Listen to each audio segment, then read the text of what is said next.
Какая идеальная жена, по мнению семинаристов?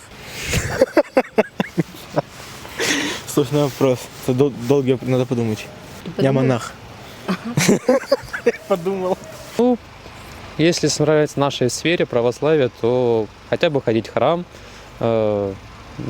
одеваться скромно и быть трудолюбивой. Она должна быть добродетельной, верной, скромной, молящейся. Я даже не знаю. У меня даже такого нет опыта, чтобы определить, какая жена должна быть нормальная. Она должна помогать своему мужу в служении.